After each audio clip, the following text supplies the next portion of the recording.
UFOs are the biggest thing in Congress since Nancy Pelosi's insider trading. We continue on with part 2 of the secret CIA medical studies from Skinwalker Ranch, and we'll discuss the medical codes that they're using to determine whether somebody was injured by a paranormal, UFO, or directed energy experience.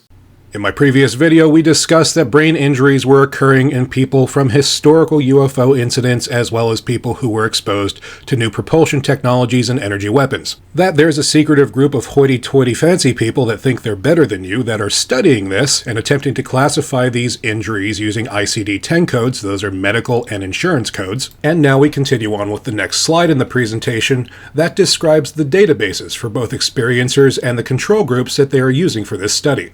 We see the first database listed as the BAASS 2005 Retrospective Experiencers Database. That acronym BASS stands for Bigelow Aerospace Advanced Space Studies, and that's the aerospace company, satellite company that was owned by Bob Bigelow, who I've talked about quite a bit in my videos.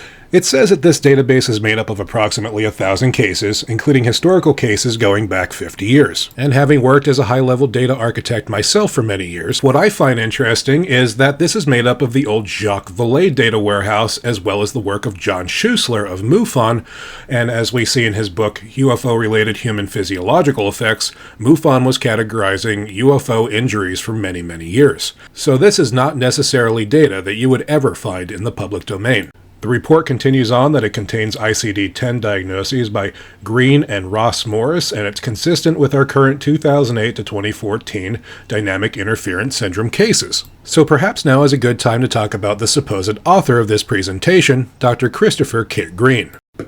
Back in 2009, Senator Harry Reid of Nevada, whose name sounds like a really great euphemism for a penis, gave Bigelow's BASS organization a contract for many millions of dollars to write 11 technical papers about advanced aerospace weapon systems. These are the OSAP and ATIP programs that you've been hearing about from all the UFO spooks. In any case, rumor has it that Dr. Kit Green authored one of these papers called Anomalous Acute and Subacute Field Effects on Human Biological Tissues. This heartwarming paper describes all of the massive injuries that can occur from being exposed to new technologies like propulsion systems and energy weapons. Technologies that are being hidden under the guise of UFOs and paranormal phenomena. Shockingly and sadly, many of the biological effects that are being reported in this paper have a crossover with what people in the New Age are starting to report as their symptoms of ascension. Timeline jumps, 5D jumps, hearing voices and having abduction and out-of-body experiences, etc. We all saw the hysteria around the Schumann frequency hoax that happened a couple of weeks ago, so not a lot of people want to hear this, but here it is in black and white. And wouldn't you know it, the OSAP paper has a tremendous amount of crossover with the data presented in this presentation about brain damage. I can go on all day with how Dr. Green intertwines with the UFO and mind control phenomena. He features very prominently in Jacques Vallée's journals called Forbidden Science 1 through 5, and was even involved with Uri Geller, which means a direct connection with the mind control doctor Andrea Puharish and the Mossad. One afternoon, I got a telephone call on my desk in the headquarters building. And the phone call initially was on what we call the red line. It was a classified line.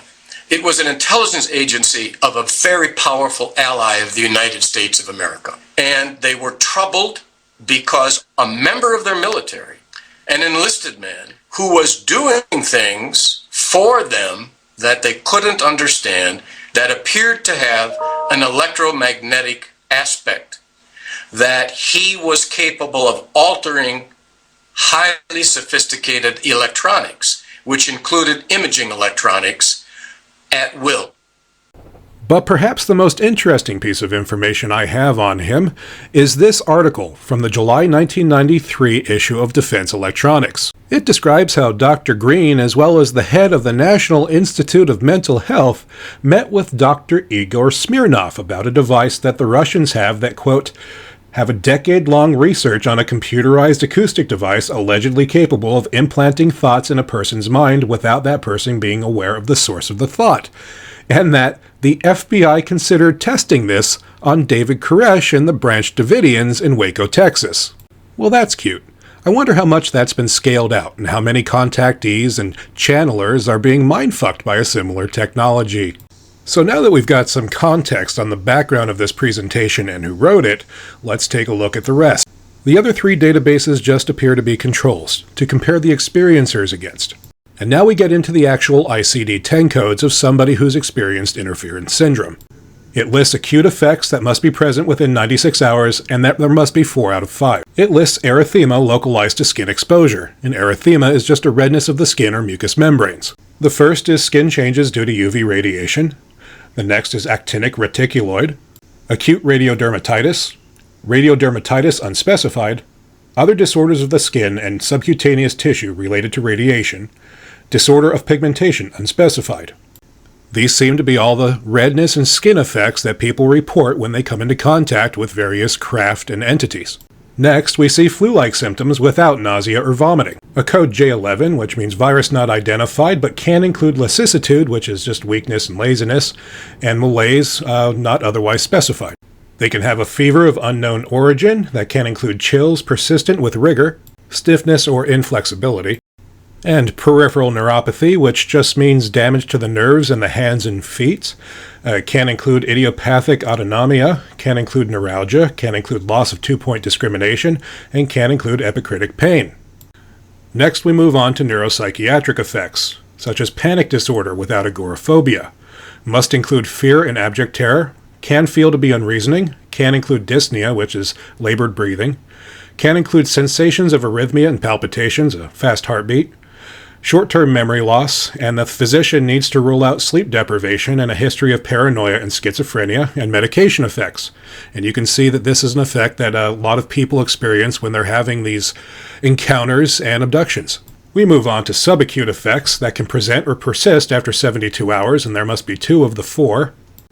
You'll see a disorder of pigmentation unspecified. That might prove Michael Jackson was an alien. Can include consolidation or depigmentation of previous acute findings.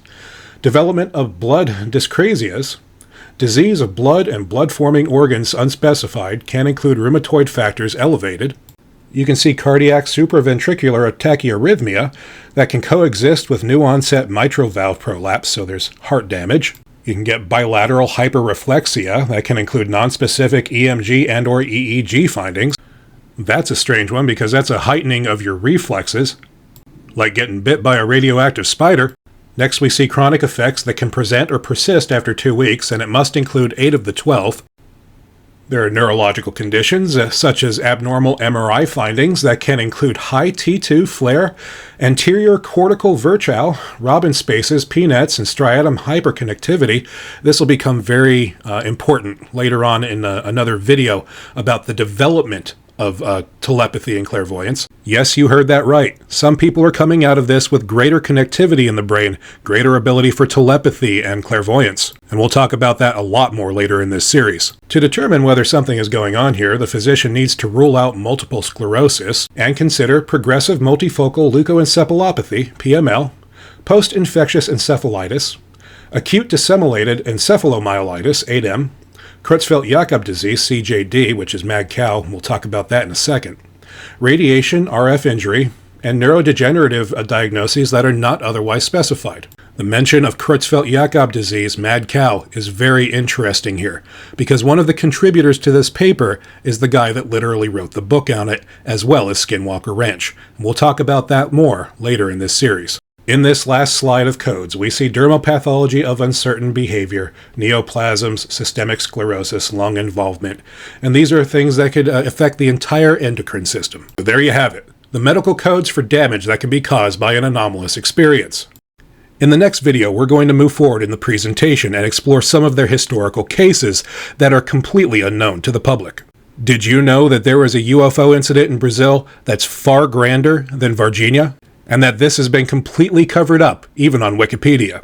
So stay tuned, this is where it gets less dense and starts getting more interesting. You're going to love the next videos.